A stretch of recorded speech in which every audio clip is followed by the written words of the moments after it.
Okay. So thank you everyone for joining us today, and a very good evening to you. Hopefully you'll be able to make the most of it, and we'll be present because we have a park cut at our end, and we are hoping to stay active as long as possible. It's really a very great effort, and I've been very privileged to be privy to many discussions that have taken over the course of this book.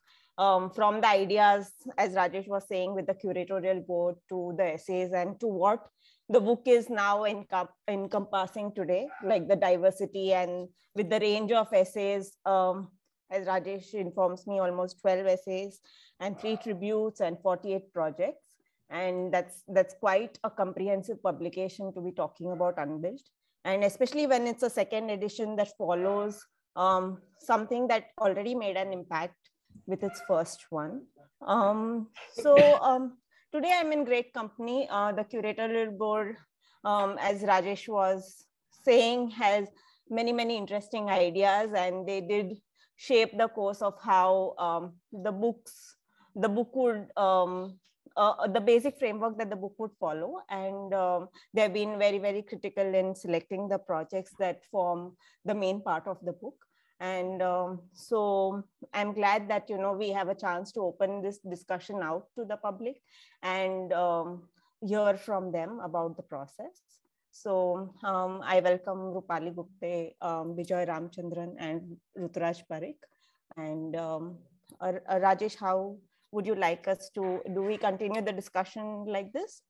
Yeah, so I think this discussion can also go beyond the book, but it's completely up to you. How would you like to conduct it? Sure. So I think we'll start at the very beginning. The context of the publication, the idea of unbuilt architecture itself, and what the idea means to all the 3 curators in terms of also, what the idea of unbuilt means to them in terms of in practice, in teaching, and as curators, when Rajesh first approached you with the idea of unbuilt architecture, and as a sequel to a book that had already taken shape earlier, what was your reaction, and what were your thoughts on unbuilt, the theme as a theme, and what did you think was the relevance of such a publication? I think I'll start. Rupali, if you may start, and I'll call upon everyone, I think. Sure. Thanks, Mansi. Thanks, Rajesh. So I, what I thought is what is interesting about this particular volume, as probably also as opposed to the previous Unbuilt, is that the previous perhaps also came from the exigencies of practice, things that were unbuilt due to lack of budgets, funds, and other things. But this one really is about world building. So we're operating in a world that is, to say the least, turbulent, right? We are faced with all kinds of things: natural disasters, economic collapses, an unequal world that is, perhaps kind of divided through caste, class, gender, parity issues. But, and really, I believe that architecture is implicated in this, because architecture produces the structural logics for this world making, right? And I think it's important for us to reorient our ways of thinking towards this in the future, right? So I think that's where this Unbuilt, in some ways, at least what it plans to do, is very important and very useful. And I would say we still, as architects, have a long way to go in this. This is the beginning. I would really think this is the beginning of it, but it's a direction that we really need to move towards. So that's why I think the idea of Unbuilt is super important at this point.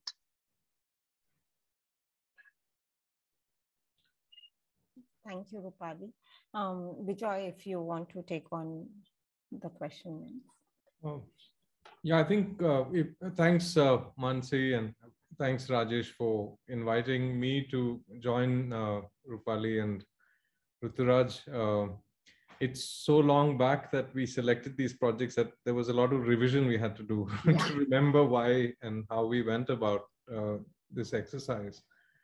But I think, like Rupali said, I think the first edition of the book, I think, was more a compendium of projects that, for whatever reason, were left unbuilt because of, in the literal sense, because of whatever side, conditions of project budgets or whatever conditions may be.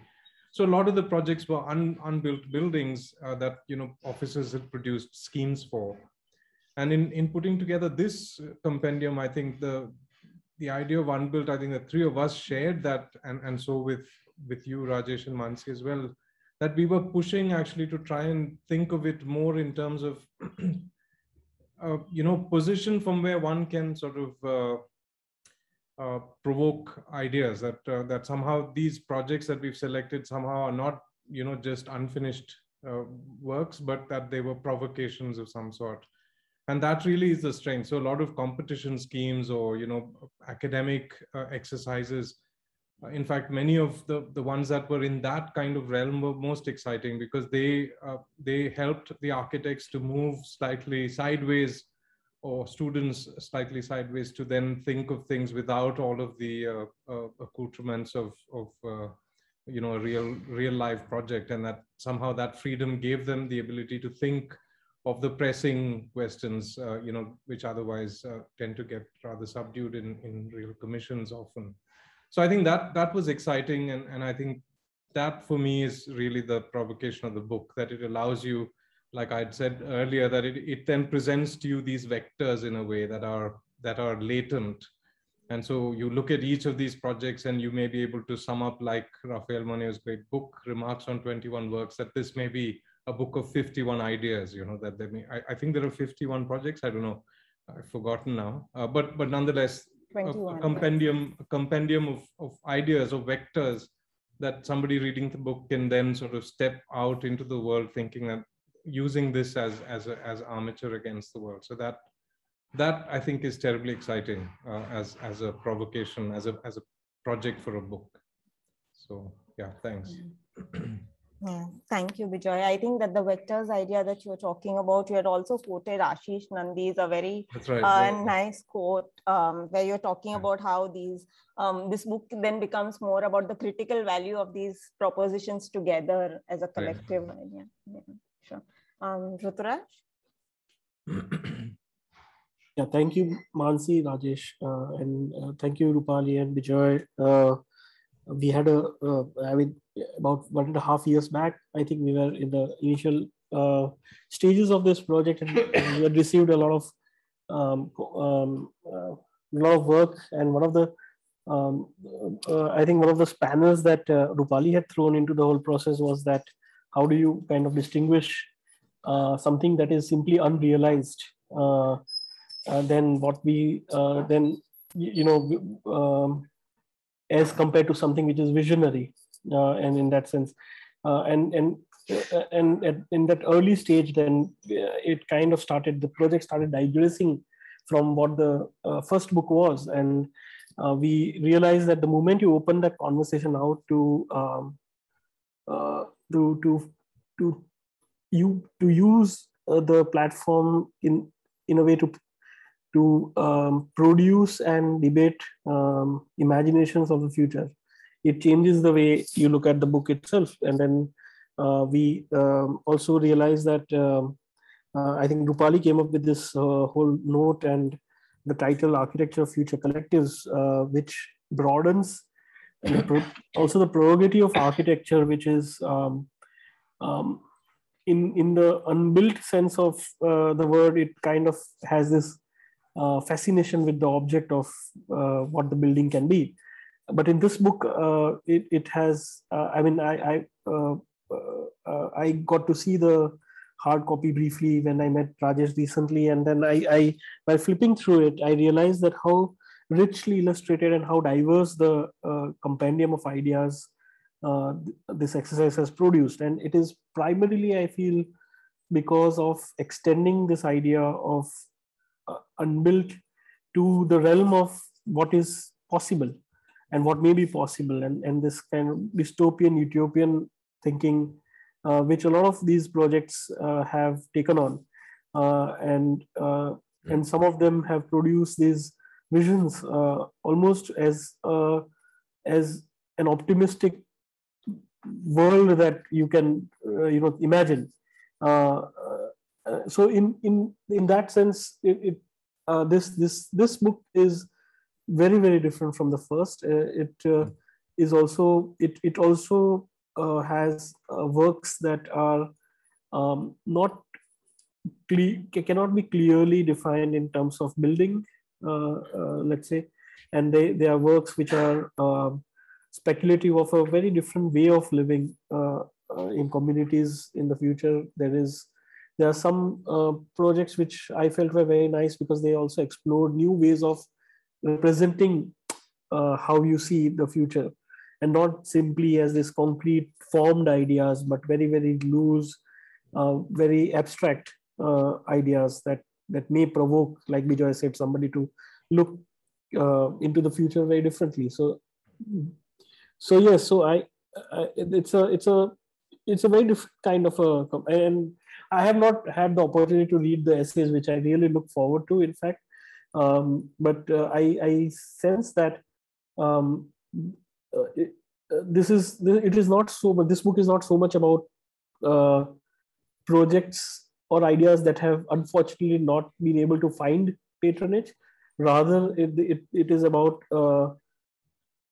provocation, and it is about kind of shaking our imagination towards what might be possible, and therefore it's also a very different kind of exercise. I do really look forward to the book. I don't know how Bijoy got it before us. Ta-da! It's the first reveal. Incredible. Yeah, incredible. Yeah, like Yuvraj said, it's just like a feast for the eyes. Of course, then you want to read all the essays, but it's just visually spectacular. Yeah. It's fantastic. Yeah. Yeah, thanks to Abdul Bari, who has designed these books. Like, I know he has put a lot of effort into it, and yeah, it's a beautiful thing to have. Yeah, Mansi. Okay. So yeah, thank you. So taking away from that discussion, when we were talking about that this book is no longer about that only exigencies of practice, and the fact that the distinction that Ruturaj was trying to make, that, unbuilt versus unrealized projects, and, looking at certain ideas and looking at a critical value of these propositions, like, and, the idea of possibilities and vectors, and them being provocations, as Bijoy was saying. So, this compendium is more like a collection of ideas versus being only a catalog of projects. And that way, it is a very nice direction to take when we start talking about the theme, that how did you decide on this approach to come down to a theme of where it says architecture of the future collectives. Then what does this represent? And I think since the theme was wonderfully authored by Rupali, I'll ask her to elaborate on it more. And then I think Bijoy and Ruturaj can also contribute. Yeah. So I think the idea of the collective is very important, because I think the last 30 years at least, what we've moved towards is a kind of individualism, ideas of property, ideas of privacy, ideas of hoarding resources. I think that's where we've sort of moved towards. And so this promise of the collective is something that I think is kind of a hope for the future. But again, this collective is not the older modern idea of the universal public, because in that there's a lot of wiping out of difference. And so it also then creates polarities. But there are, all kinds of new collectives that are coming together, that through this idea of sharing resources, the way co-working places are coming up, co-living is happening, informal institutions, new digital communities coming up. So I think there is a kind of, and it doesn't have that, the kind of universality of the older publics. It's kind of also today still ragtag. Yeah. But in that there is a kind of diversity, there's a kind of idea of a new logic that is there, that has some hope. So I think it also came from there, and I think a lot of people have alluded to it, in the kind of projects that have come up, because it's it's also kind of reading contemporary society, right? But I also feel like there is a lot more work to be done in this. Like I said, it is the beginning, because in some ways as architects, we also need a little bit of a ear to the ground, also because architecture is always behind somehow, so in some ways we still allude to the old modern publics, and there's a kind of almost like a baggage of precedents that we learn from, right? So I think that this idea of the future collectives is kind of a provocation, and I think we've begun to address it in some ways, but a little more of the ear to the ground, I think, will really kind of push us to understanding this ground and working from within those a lot more, I think. So yeah. Bijoy? Yeah, I think when Rupali suggested the theme for the book, I mean, at that point of time, it didn't provoke the kind of enthusiasm in my mind. I mean, to be sorry, 1 second. Yeah, so but then as I have been thinking about it, sorry. Let me switch it off there 1 second.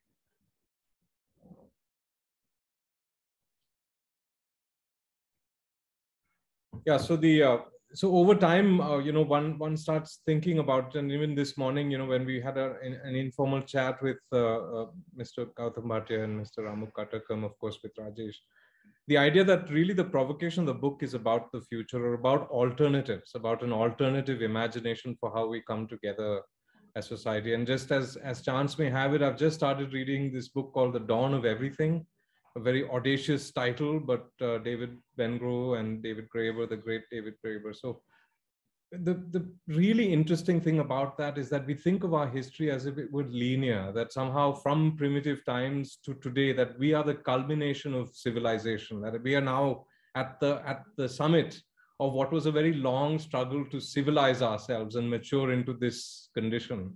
And nothing could be further from that in terms of truth, that we are fighting the same kind of battles, maybe even worse in terms of how we deal with each other, how we live with each other, that we seem not to have matured at all. If we were to, think of all of those horrible stories we hear from the past, we're in fact even worse off in some sense.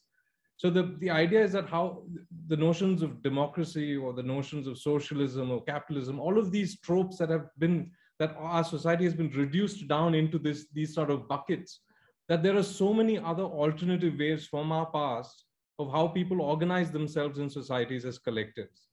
And so, as Rupali is suggesting, a look or a projection into the future of what those alternative collectives may be, I'm saying that maybe there is a chance for us to also look towards our past to discover these alternates that have already been there, and for whatever reason, haven't sort of culminated into anything. But there is the notion that nothing is sacrosanct, at least in the book, that everything is in play, and that there isn't a linear history to the way we organize ourselves, that we have to really be always challenging and questioning. And that's the potential of the unbuilt, that it provokes you to think of another way. And another wonderful thing, I hope I'm not taking away from what Gautam will say later, but this relationship between the ridiculous and the sublime, that you have to have the kind of strange, marginal, really sort of tangential things that may seem ridiculous and funny and silly, that they then force you to reconsider our own silly, ridiculous assumptions that we've built our whole house of cards on, that there is that requirement. And so this idea of collective, the question of how we organize ourselves, I think that's the essential question. And I kind of realize that now, after having mulled over what Rupali suggested all those months ago, that I think that's kind of the central question of how we may tackle all of the, crisis, as again, as Gautam Bhatia says in his essay, catastrophe, cascade of catastrophes. that's his term. That we just from one crisis to the next, one bigger than the next. Now, can you face this? So how do we organize ourselves better so that we can face this in equitable and mature ways? Ruturaj, you want to follow or react?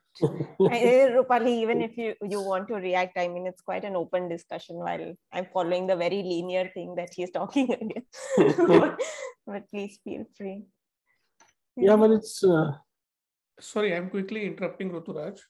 So you have time to think what you are going to speak then. Okay. So there was a couple of questions which Rupali posed during initial discussions. I'm reading those questions. What is Unbuilt 2.0 going to do, and what different from Unbuilt 1? So we were looking at these questions. Unbuilt 2 seeks to ask, what is the architecture of future collectives? What new spaces do they occupy? What are our new forms of home and living? And what new institutions have we evolved? What are our new spaces of production, of learning, leisure, and street? And what are the new futures of these collectives that promise to tide us through? Because these discussions were happening during the first wave of the pandemic, and we were looking at whether there would be a change, whether there would be a new normal. That's what this brief is about, and that's what these questions have shaped this Unbuilt 2.2. Ruturaj, over to you. Thanks. Yeah, these questions are very. Thank you for bringing them up again. I think these were at the very initial stages of prior to framing of the theme. These were some notes that were articulated, and I think I do agree completely with what Bijoy was saying, because since the 90s, I mean, if you have to characterize what we see as being produced as architecture in India, it's actually completely in the private domain, completely full of vulgar excesses. Not that we are not a part of that hypocrisy; we are all a part of that same idea. In fact, all of it is self-congratulatory in many ways. It's self-referencing. There's absolutely, I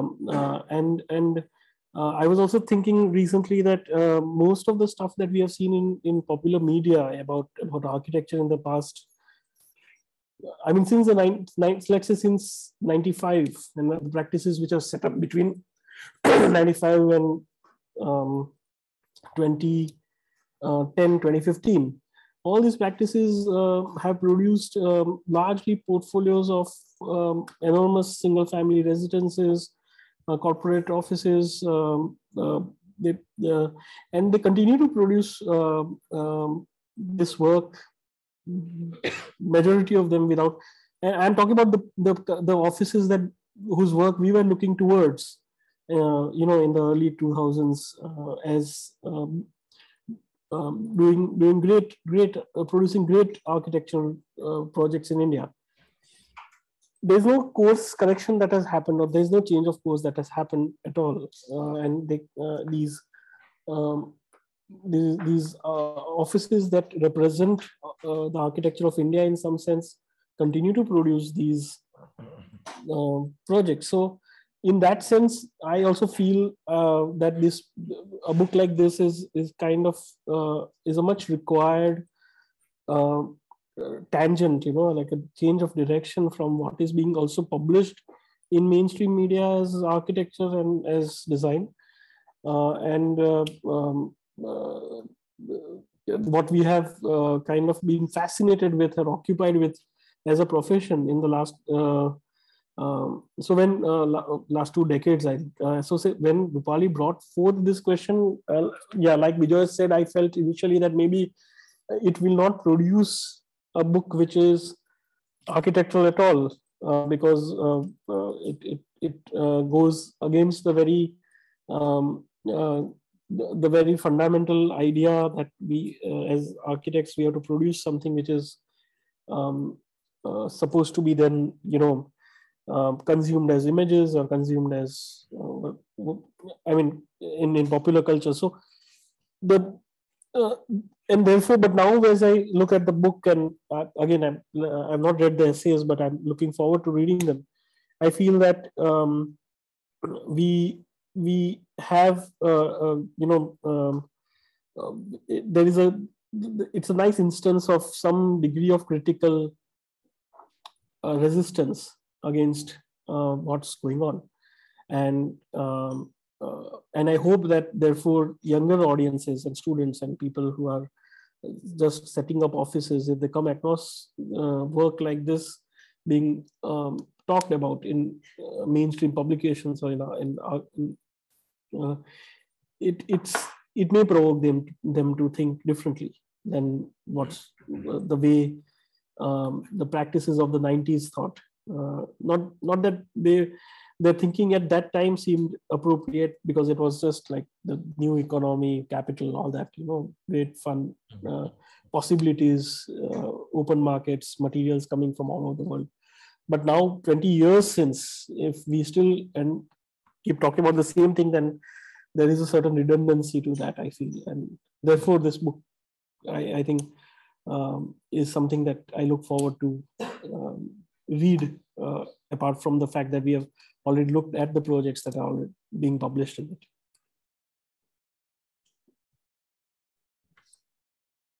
Anyone wants to react to that, or should we move on to the next slide?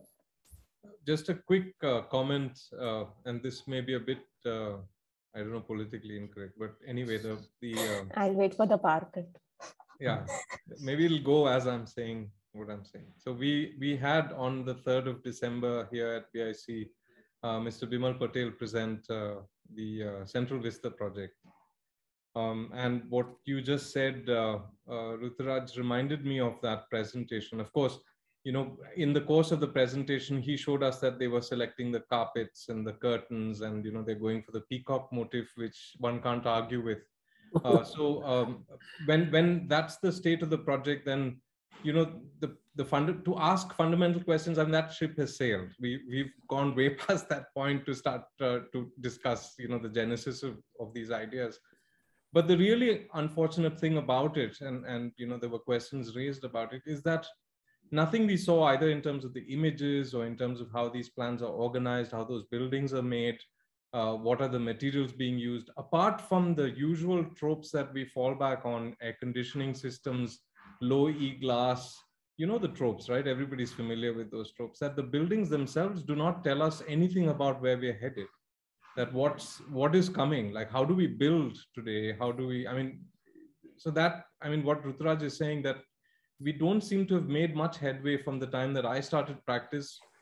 Reflecting even on our own work, that the progress has been almost non-existent, that we're still working in exactly the same way that we did whatever 20 years ago. So the book, and maybe there is a discussion to be had separately about what it means to be in private practice and what are those pressures that private practice then poses. But nonetheless, I would say that it's still important to take that fundamental question into the private realm, to say, particularly with significant projects like the Kashi Vishwanath, or a lot of these projects that Bimal's doing, that there are opportunities, actually, in spite of all of their compromised beginnings, that there are opportunities to reimagine ways in which we must do things in the country. And yet we don't see that ambition at all in any way. So that is a central provocation of the book. Yeah, if I can just add, I think what is also important is that we go back to this idea of practice.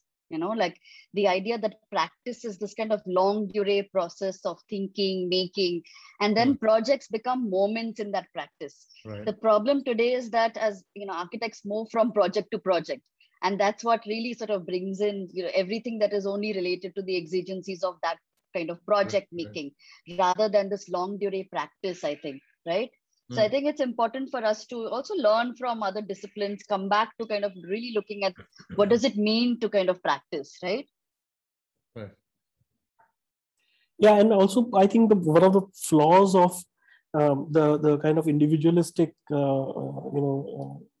very narcissistic kind of idea of practice that was set into after liberalization was that this like you said, this obsession of creating iconic projects, and the practice was simply a machine to create iconic projects.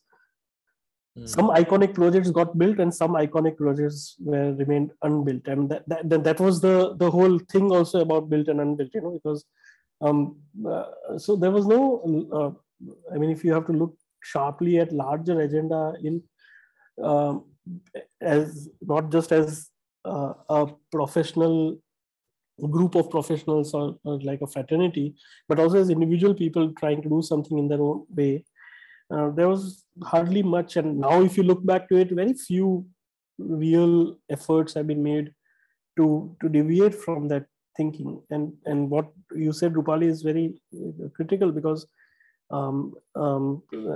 just like Bijay was saying, that the whole project about creating an enduring identity for probably a generation and two to come has been reduced to selection of peacock motif curtains.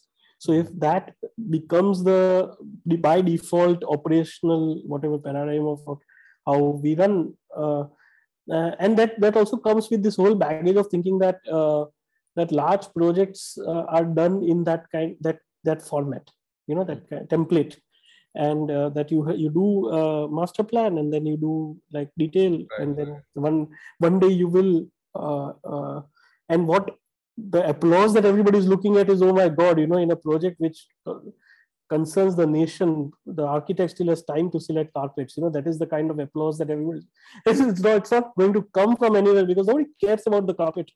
If the whole system is kind of bust, and like Bijay said, it's very. I mean, the little limited optimism that we also had at the beginning of these projects, like the Central Vista, was that although although there is a compromise to start with, it also is an opportunity. However, if there is a compromise, there is a compromise, and if you are compromised, that compromise carries with you through there is no, you can't you can't suddenly wake up a different person and a different thing and then change the course of an entire, it doesn't happen like that. So no, but memory is very short, Ruturaj.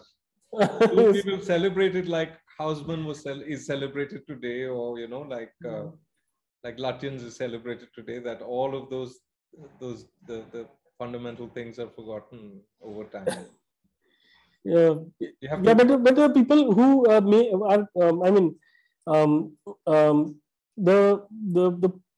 the like when you talk about models of like future collectives, like how Rupali put it, you'll also have to look at now subversive and disruptive models, because you can't just by adhering to a prescribed or a predictable system, you're not producing anything of value anymore.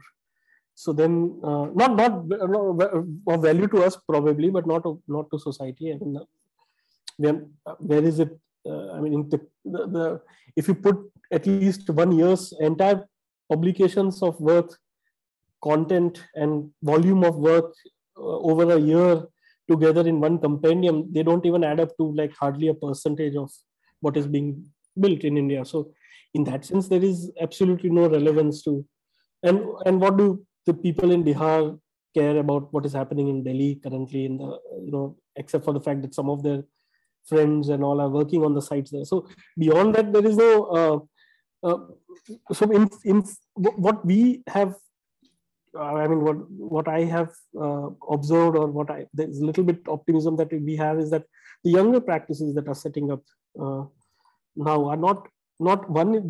I find that the good thing is that they're not obsessed with building, which is something that going back to the fundamental idea of unbuilt, is that it's not unbuilt is not unrealized. It's not because unrealized somehow also points to a certain failure of imagination or your ability to take the project through. That's not how it is at all. I mean, unbuilt is really like an opportunity to look at a different mode altogether of practicing, which is not set in this vicious self-congratulatory cycle. So that also becomes a nice way of looking at this volume, that at least we'll find disruptive and subversive and rather like alternative ways of looking at even models of practice, and the same large practice big project framework will not really be relevant anymore.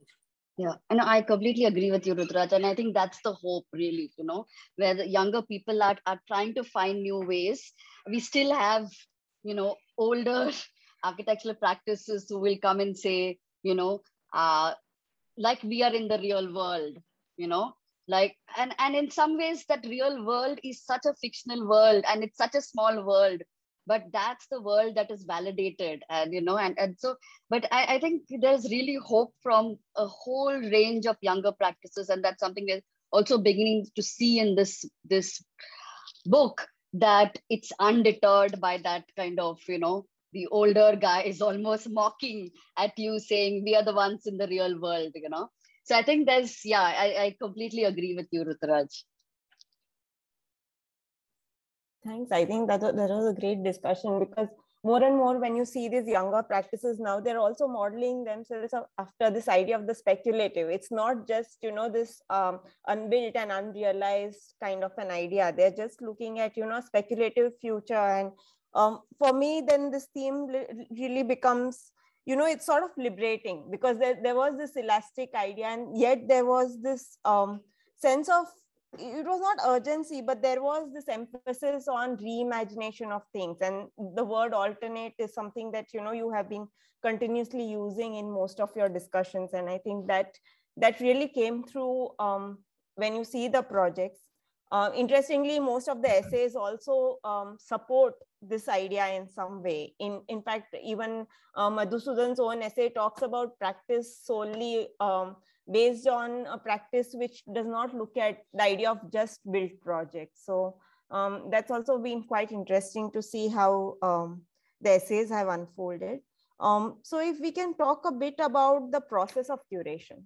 When you set yourself with a theme which has these broader notions, and you want to represent a certain idea, how did you set certain parameters or criteria for yourself? Basically, how would you describe your approach to curating individually or as a group? How did the discussion evolve? And what was taken into consideration while selecting and curating these projects? Personally for you, what was important when you were going through, the list of projects? And that was quite comprehensive. I remember Rajesh showing us quite a very, very long list. And that was quite something to go through. So if you can talk a bit more about that.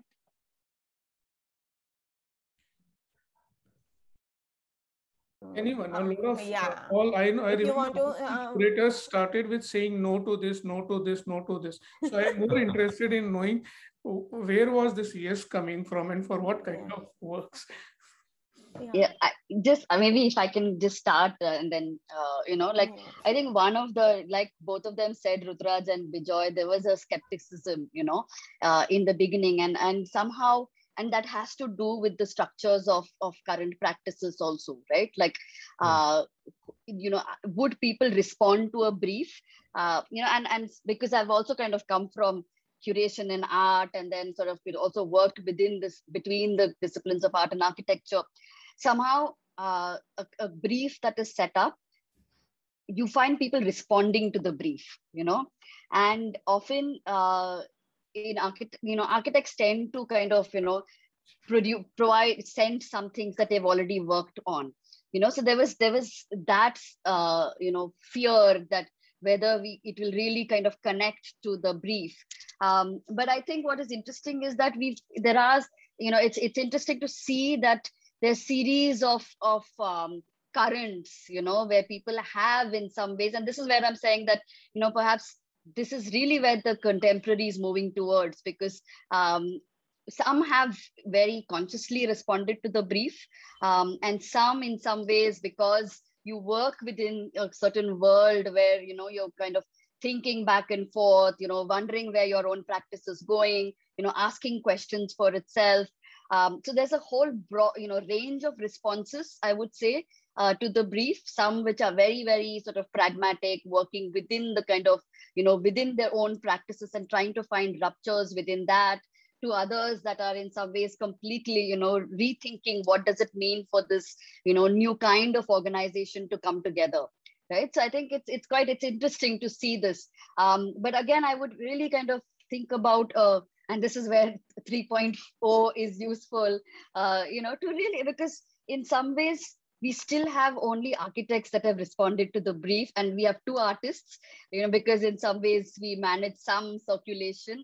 But I think it's really kind of important for us to start opening up these terrains of, of our disciplinary silos. Because if we are thinking of a new spatial logics, then it's not only architects, they're spatial practitioners, right? And it's important for us to start speaking to each other, because that's when you start opening up, what the whole structural logic of, how we think of just spaces.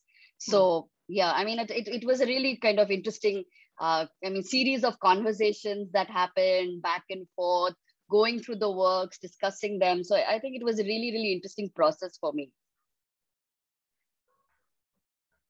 Ruturaj, you want to go next so that we'll break the pattern a bit? Sure. Well, I initially I was looking for quality in 2 ways. I was looking for a quality of thought process in what is being proposed amongst the projects that we were selecting. So I thought we should, I wanted to see if somebody is trying to make a proposition that is outside of our comfort zone, that may provoke or that may be different from something that I have not come across before. And some of the selection was made like that. The other thing that I was looking for was this this sense of questioning the brief, not just the brief of the project, also the brief that we had set for the book. So whether somebody has confronted that idea and like Rupali said, we were expecting people to submit projects that they had already worked upon, and we are not expecting people to start working on something in order to put it in the book. So in that sense, what I was thinking was maybe somebody will rewrite the text or reapproach it or look at it differently. And then I was trying to look for some work which also can go into the book as a provocation simply. And that is where those 2 works from those artists are important, because they are not, because those works are not intended buildings. They are not invalid for in the context of the use of the word architecture, because if you look at simply the idea of spatial practice and cities and the bigger questions like equity and even something very simple as simple as construction, like trying to make something, is not an exclusive domain of architecture. And in fact, architecture is nowhere close to what is being produced as building volume. So in that formal professional sense, we we're not able to address even 2% of it. So then the projects that I was looking for were more, let's say, little, if there is something rebellious or if there's something which kind of questions the intent or the brief in some way, not our brief, but the brief of what architecture practices is supposed to produce, then it became important for me to then use the platform of Unbuilt to put it in.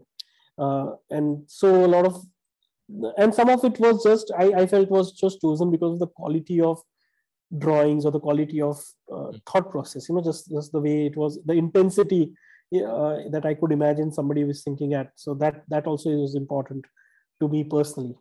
Vijay? Well, you've covered almost everything I had to say. I was only looking for the idea of finding alternatives, an alternate way to represent things. And I know that Rupali at SEA or Kamla Reheja to a certain extent, some of these younger colleges, some of the students who are producing work there, they're showing us new ways in which to look at the world, and that I'm really seduced by beautiful drawings. And so there are a bunch of those projects which I don't want to say that they're lesser in terms of their ideas, but they're just really seductive because they then prompt us to look at the world anew, and that was really valuable for me. But alternate also in terms of the location of engagement. So where in the city are we going to engage, and are we like a traditional practice waiting for the client to bring us a site, or are we going to go out there and find those interstitial spaces or those places which no one is claiming or everyone's claiming, and using those to then appropriate and imagine anew. That was exciting. There was also a bunch of projects which were proposing alternate ways in which we inhabit space. So what kinds of places do we want? What kinds of activities are we enjoying in those places? And some of those are new. I mean, not new, but we don't think of it often enough. The idea of play as an essential part of how we imagine the places we inhabit, and how we then accommodate that, and this kind of flexibility of space. And the last one is what Ruturaj has already alluded to: this idea of an alternate way to build the things that we want to then call architecture. So this idea of an ephemeral or temporal way in which to put things together. There were a bunch of those kinds of projects as well, which were basically trying to provoke the notion that maybe we need to reconsider the way we put things together for inhabitation. So I would say we got a lot more than we could handle. It was a huge list of projects, but yeah, if something then sparked. And I don't know if if you guys can correct me, but there were lots of commonalities in the final list. I think there were a few we were fighting for, but by and large, there were some which were obviously going to make the cut just because of some provocation or the other, either in terms of representation or these other things that both Rupali and Ruturaj have commented. So. And yeah, just one more thing is the idea of the client. So there are some projects where it's a project that we were seduced by the idea that the project, though it may have been a commission project, I'm thinking specifically of the project that Edgar had submitted, that it was a nice building, but it also then was a new kind of a cooperative client, a client that had commissioned this project for whatever reason not come through. But we were also keen to see those kinds of projects that were initiated through new organizations of the client, the idea of the client, like who do we serve, and how do we then engage with community with these new kinds of clients. So yeah.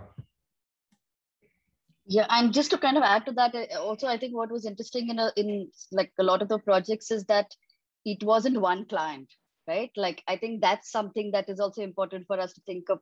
Who are the trustees of the architecture, right? Like, is it this client who's paying you, or is it something more than that, right? Like I think in that sense, there were a lot of people who were responding to this idea of, what does it mean to kind of tread lightly on the ground, or what are, the new kind of ecological models of working, ideas of impermanence, wetness, and, what does it mean to kind of work with that?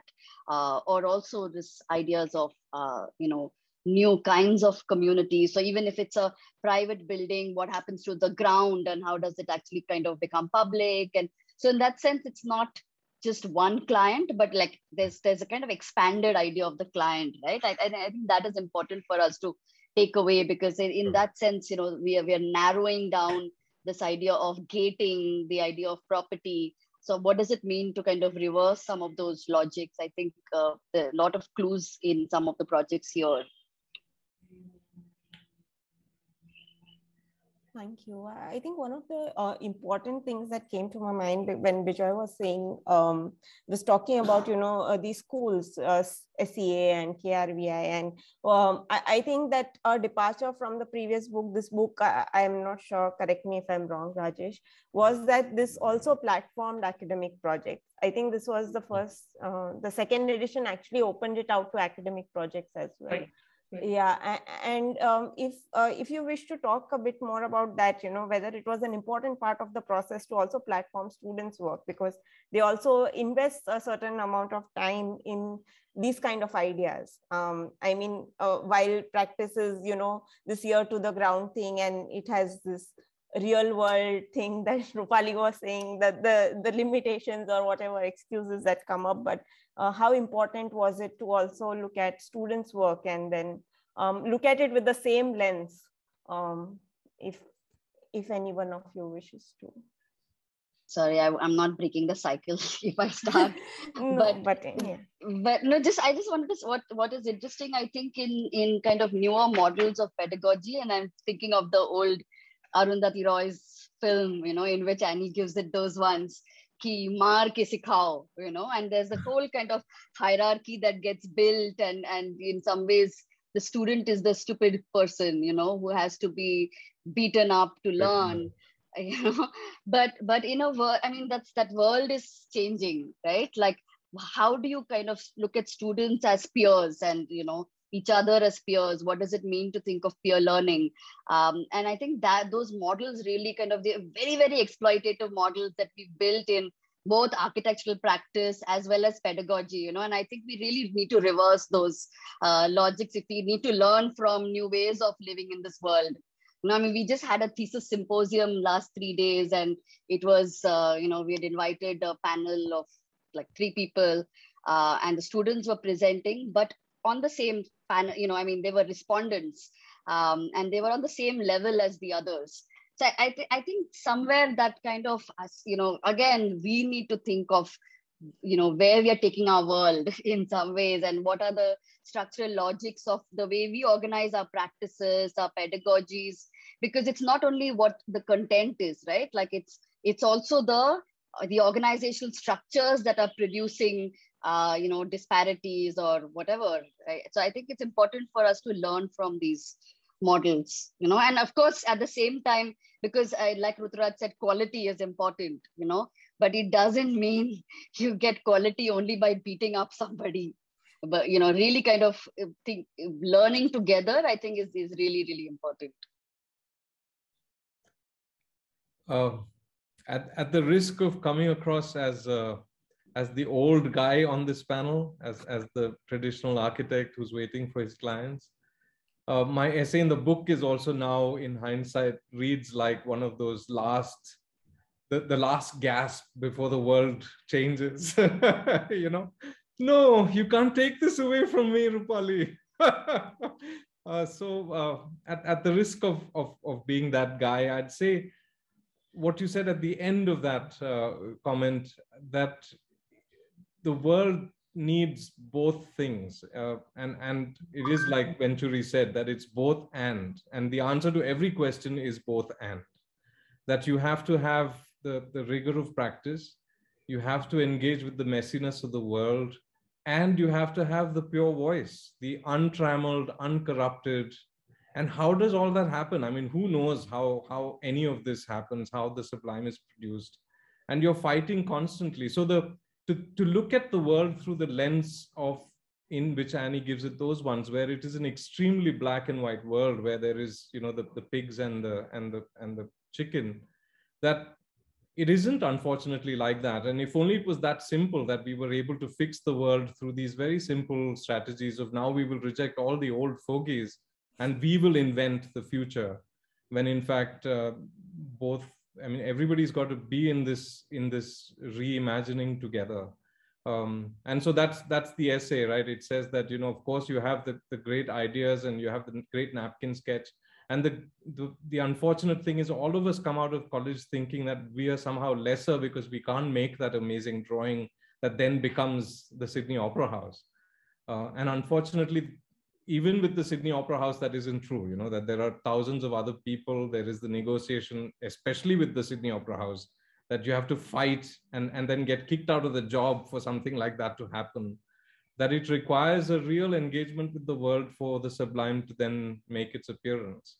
And so for a young student who, is coming out of, SEA or Krivia, these really intensely academic and really, probing sort of institutions where there are all kinds of questions about the world being asked. The important thing, I think, for me, without sounding like I'm lecturing, is that it isn't enough to ask the probing question, that it isn't enough to come up with the incredible question that then shakes everybody up, that you have to then keep going with it, and learn to figure out a way to communicate, those things, and also to change your question if required as you engage with the world. And so though, this is a fantastic beginning, I still think of this book as that idea of the vector, that you take the book, you go through the projects, and then you figure out ways in which to make them manifest through the compromises that you have with the real world, through the negotiations and the messiness that the world confronts you with every day. So yeah, my diatribe is over now. Now I can rest. I can fade away. Do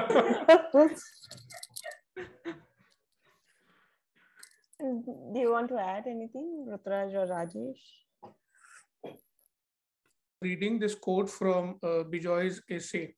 So Bijoy, you are free to discuss this now or keep it for the 16th of December, where you are in discussion with Ramu Katakam and Gautam Bhatia.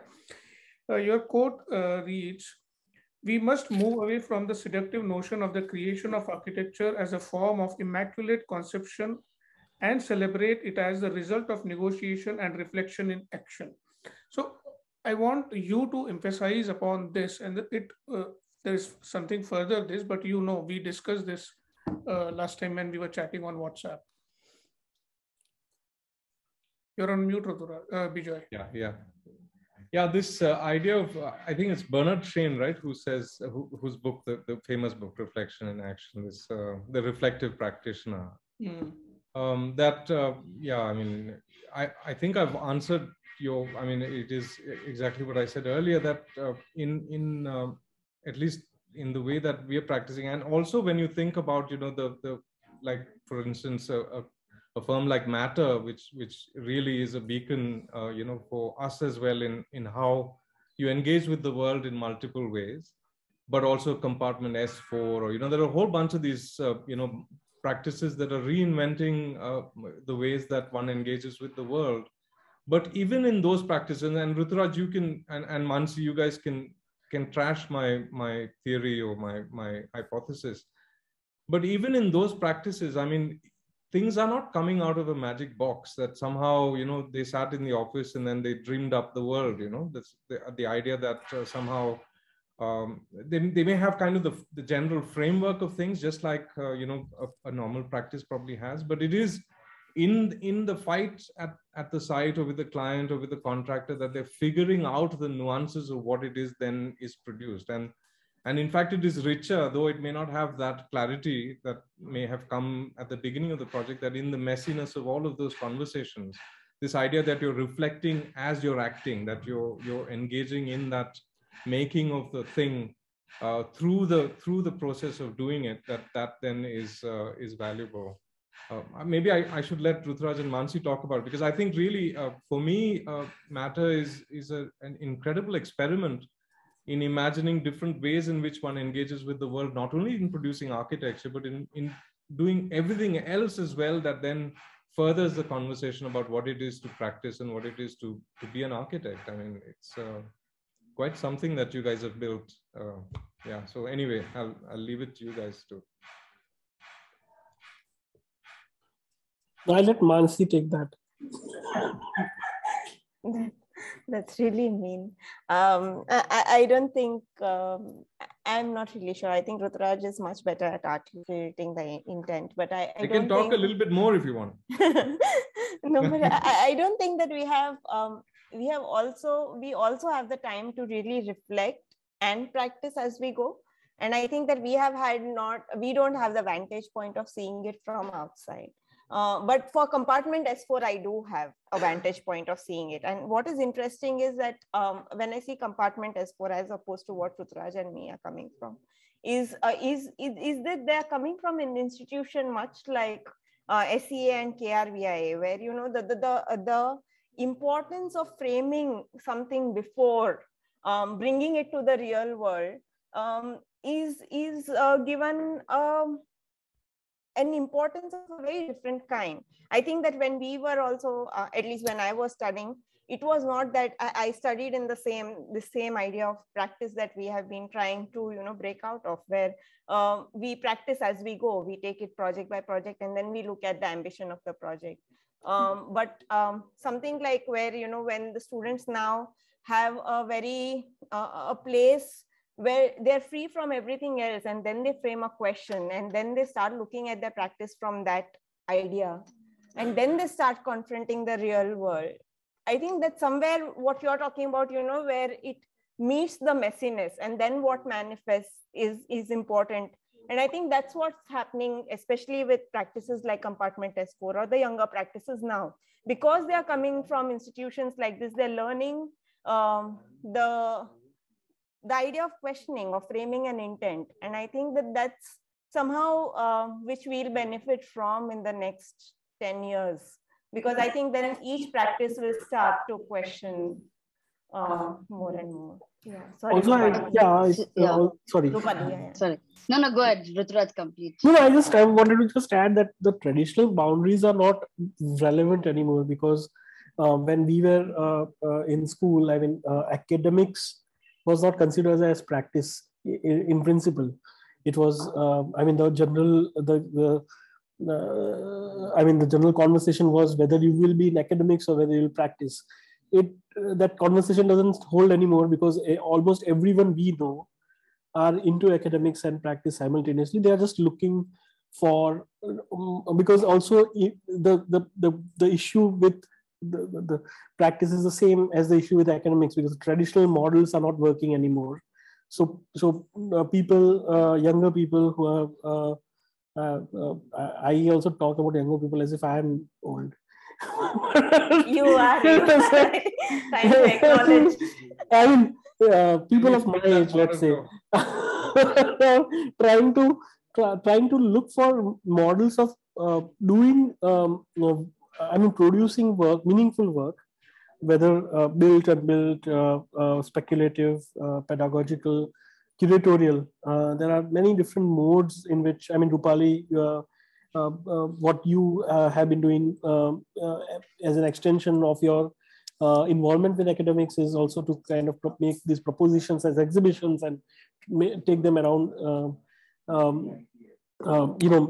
as provocations. And so in some sense, your students also become your co-curators sometimes, and then that, and what you do out in the outside world is then brought back into the studio. So in that fundamental sense, the question of these clear boundaries that we have made between what is publishing or curation or academics or building, and they're not, I see them less and less relevant, and especially because all traditional models have come, have a shelf life now, and the big question of what is regarded as people as valuable itself is a big question, because till I mean, if you look at Instagram and the worlds that the alternate worlds that people inhabit, their understanding of what is valuable is completely different from what your understanding is. So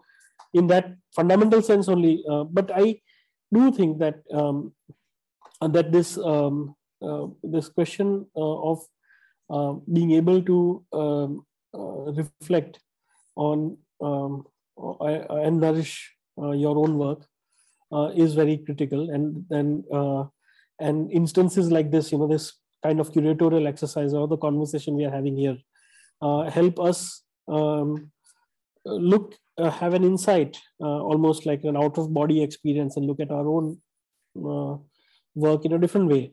And that is also why we get more and more involved with things like this, and we'll seek opportunities to be involved in things like this, because that's when we also feel that after we close this conversation, there's a lingering sense of this nagging sense of, okay, this is what was said, so then how do we what is it that we are doing currently that confirms to this idea that we have we are trying to propose through a book like this or a curatorial exercise like this. So that also feeds back into our practice. And just before I give it pass it to you, Rupali, I just wanted to also say that I've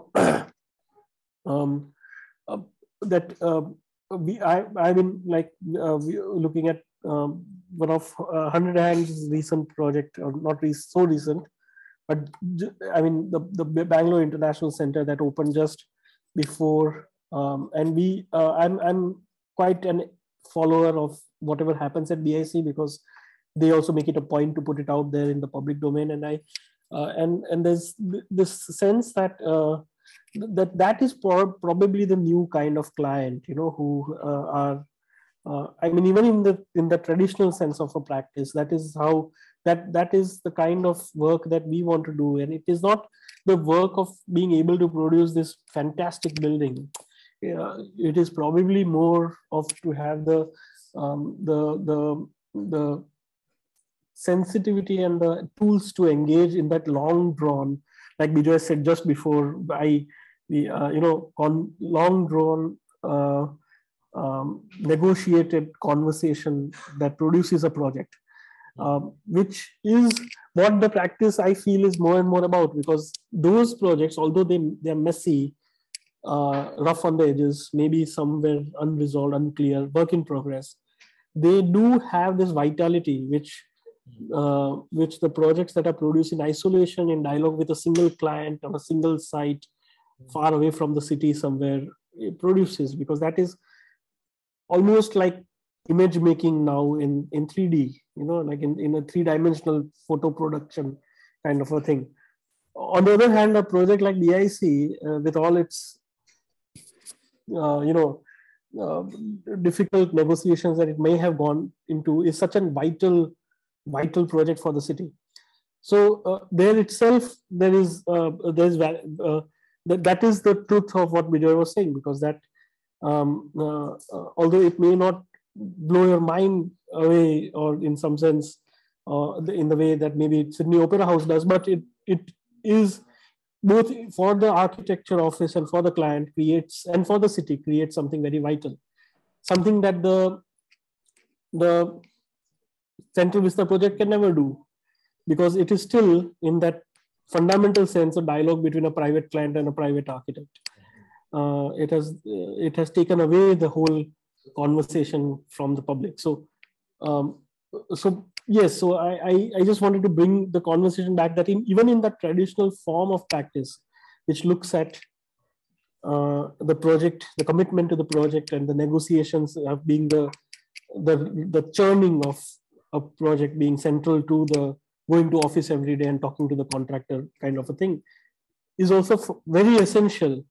And but the clear boundaries are no longer exist anymore, which is lovely, because then you can go to a studio without any baggage or assumptions and still have an open conversation with anybody who's there, whether you're colleagues or and the whole fallacy that academics is not practice is also something that at least now we should move away from, because that is actually where values get produced, and like at least the foundational values. Where else will that happen? And if it was not for my school and the conversations that I had with my faculty at that point, and that is why this work that has come into this book is so important, because in this book it places that work at par with the other work that is produced in professional studios, thus also breaking that boundary that it is no longer relevant of the where exactly which location the work is produced, as long as it is recognized through a curatorial process of what it has to say or what is the significance of it. So then, yeah, that's what I think is valuable. Yeah, I completely agree. And just to kind of also add to that, it's not that there is, there's the one pristine question that comes from academia and then it kind of comes to the ground and gets messy. I think it's important that the question is messy itself, because otherwise you're like working on this, working in an ivory tower where there's this kind of pristine world that you're moving to.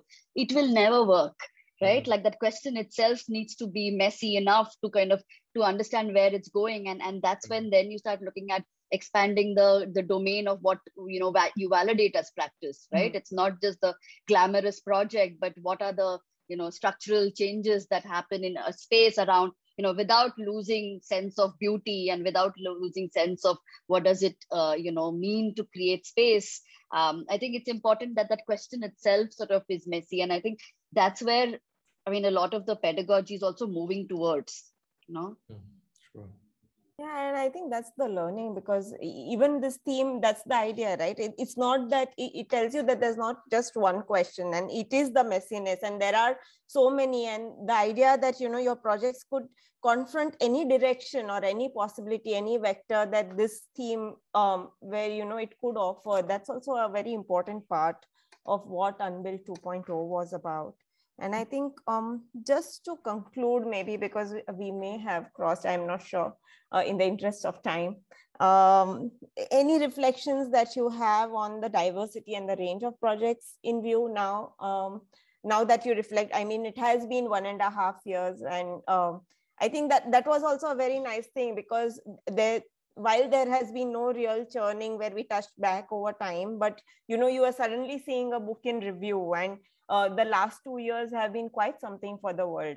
We are still talking about going back to work or not going back to work, or how we are going back to the same idea of commons or public or the future collective. So are there any new dimensions that have been added to the question that you set 1.5 years ago? And if there's something for 3.0 that you wanted to bring up?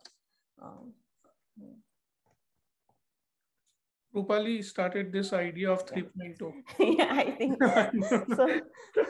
No, but why don't you and Rajesh, because you have after we were done with our thing, you had kind of a longer engagement, especially with the essays and all. So maybe why don't you respond to this question, that what is it that since you have been continuously looking at the book?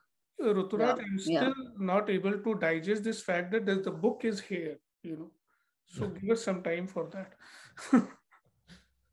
I think also primarily the essays didn't really respond to a brief.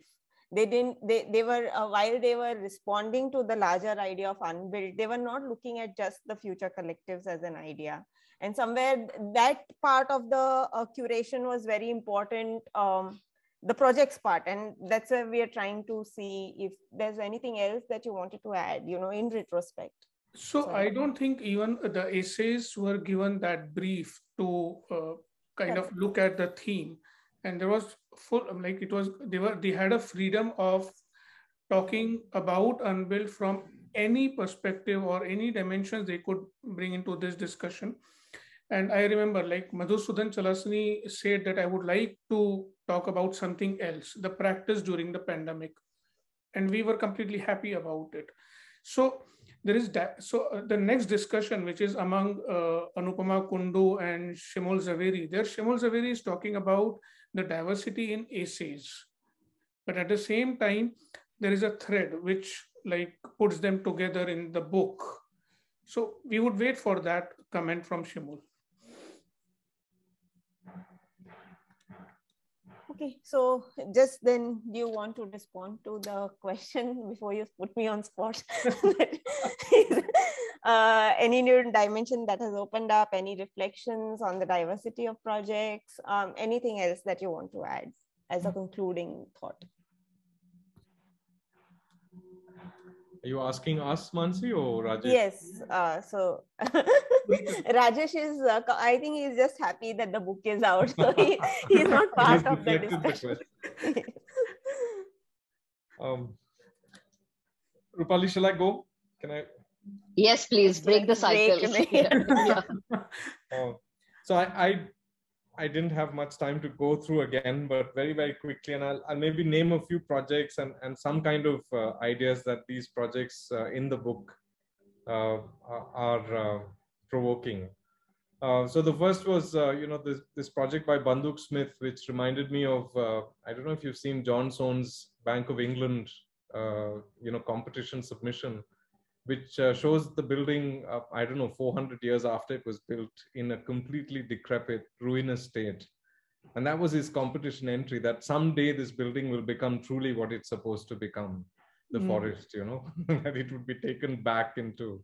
And Banduk Smith's small little pavilion, which is then slowly sort of taken over by nature. So it asks the question about permanence. And like Banduk Smith's project, then there are on the other extreme end of that, very, very small projects like the Muse Lab project, small little artifacts which help you inhabit the city in ephemeral ways, in temporary ways, that are also about that notion of temporality, that somehow we think of architecture always in terms of its permanence, thanks to Ruskin, that we're asking the 200-year question, when in fact we need to reframe that. And I've been thinking about that for some time, that how do you build so that you can constantly be changing and mutating the space that you occupy.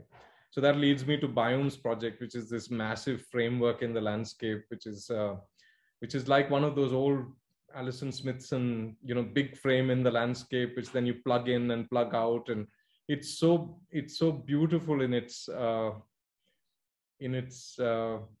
nostalgia. In that, can we think again about those sorts of frameworks, and not only in terms of the physical artifact, but in terms of just this idea of collective, that we could live together on a large frame that then supports us, and we are free to add and subtract from it. And so that was the provocation from Chitra's beautiful model, of course, her team's beautiful model and those images. Then there was the idea of unused, there were lots of, in fact, mostly student projects where people were taking on existing. I'm sorry, I've got 8 points. Is that okay? Can I just go through that? Yeah. So there's Pramada's project, and also a compartment S4, where they're basically appropriating public space. They're taking parts of the city that nobody, and in Pramada's case, very provocatively taking Premabai Hall and giving back to its definition. I remember once at Doshi's office, Prem very nonchalantly asked him, "Why don't we open up Premabai Hall?" And Doshi just laughed, because of course there are all kinds of problems that besiege it, and that prevented, after it ran for a few years, it has been shut since, but it's just waiting. Then Pramada has this amazing project which then brings it back into that whole spine between Teen Darwaza and the mosque. And compartment S4 does this kind of street appropriation, a beautiful project that then does that. And then there are these beautiful, Sudipto's and Riaz's beautiful drawings. How can you resist? they're just the most sublime drawings of, and talking about the axis from, again, Vijay Chowk, the most contentious, an alternate imagination, a subterranean, much more sort of downplayed sort of version of what could have happened in that space. But the drawings are just to die for. And so too with Jill's and Saumia's beautiful project, which was done a number of years ago, but are still evocative as images of what a school could be and how it negotiates an existing condition. And of course, Jay Shah from Krivia, who's now a superstar, I think, because of those beautiful drawings of his thesis in Kashmir. They're just the most evocative drawings. I still don't know what the project does or what it means, but those drawings are just unbelievable. So there is the idea that from those drawings, we then get for ourselves new modes in which we can imagine the world. And that's very useful, I think, even if, the ideas that predicate the project maybe things that we don't really understand or not able to see very clearly, but then just in the way that you do that, to draw. And then Edgar's project, of course, I've already spoken about, and I think I completely agree, of course, with Rupali, that who do we serve and what, is it just that one client, or is it, all of the people who then, are impacted by what we do in the larger community? And Edgar's beautiful project for that cooperative is a nice example. Then, of course, there are these alternate visions, these two artists who we've got into the mix. And I really love the lifted field project, which is a shelter and agriculture and an alternate way to imagine how we may occupy the ground. It's the most evocative set of drawings of this kind of really strange and peripheral practice. And then architecture as ephemera is the same as this accommodating change. And the last one is about spatial futures. So how do we reimagine how we live? Or, you know, I'm thinking particularly of Matthew and Ghosh's amazing science gallery project, which is a really difficult project to understand. I remember going to his office and seeing these strange wood models. He was talking about them excitedly, and I just couldn't understand anything that he was saying. And of course, now with the 3D renderings, you kind of get a sense of what another way to make an institution in the city is, you know. And even Between Spaces, that beautiful project in Mysore, you know, a new way to live communally with others. How do you handle the terrain?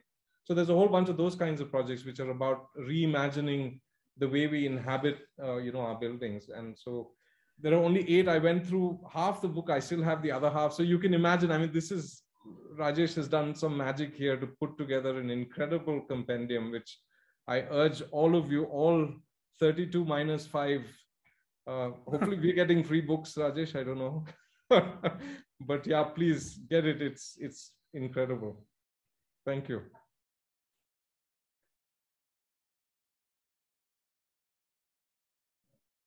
Either of you, Rupali, Ruturaj?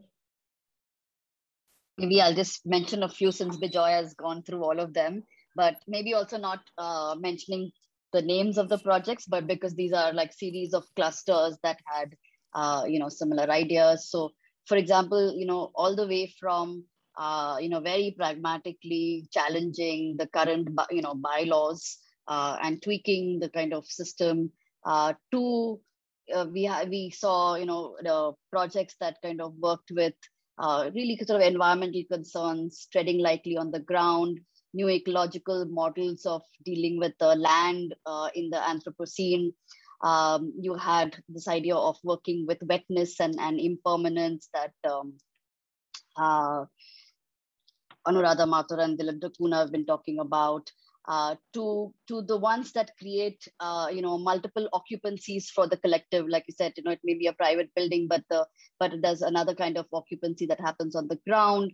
To projects, you know, that kind of work with the idea of the street as an extended idea of the home, or this idea of the market on wheels that kind of gets reconfigured in multiple ways, creating multiple configurations of space, or again, ideas of co-living, co-working that kind of come up, or also this idea of repair. I think those were really kind of a whole bunch of them that talked about repair and restoration, you know, of older modern projects, you know, of productive landscapes that bring food security, but also kind of, you know, this whole sort of the fictional casteless landscape that one of the artists was presenting.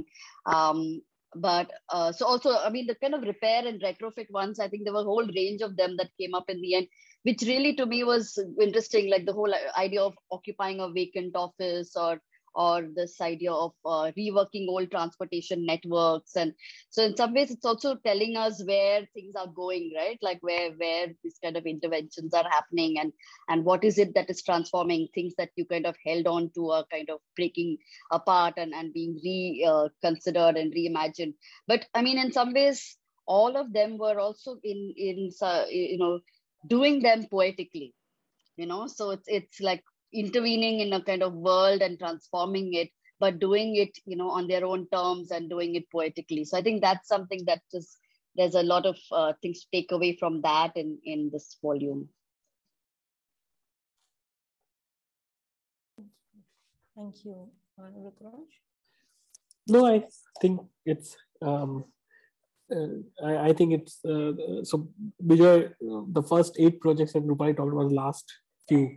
So I'll just talk about what I'm looking forward to. And I do want to read the essays because because of what Rajesh also said, that the brief was not to follow the curatorial sort of outline for the book, and it was more to do with conversations about the idea of unbuilt, or why something never built, unrealized, or whatever.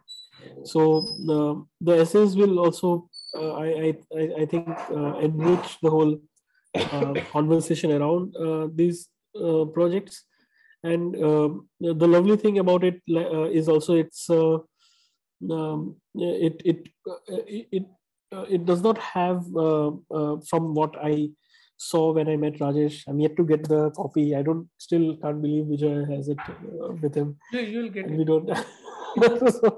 so yeah. So I just think that it would be nice to see the book not as a linear thing, not a covered, front to back cover kind of a thing, but more of something that you can open and shut at some points and kind of try extrapolate certain or draw parallels between certain ideas that have been in the book against what you are dealing with. Especially when what Rupali said with this, we have been also, like, I've been thinking about this idea of repair, and when you talk about this big idea of sustainability, of how do you kind of use what is already there, and in some way, a lot of work that we are getting these days is about dealing with old buildings. And initially I was very irritated by the fact that why don't we get greenfield projects? So what a lovely thing that would be to have lots of greenfield projects. But then we realized that, oh, you know what, I mean, it's so wonderful to work with something that exists in some, even if it's a frame or some kind of a marker on the site. So a lot of work, I think, in the selection in the book deals with that, something that exists, and whether it is in the Premabai Hall, or whether it is this sense of repair.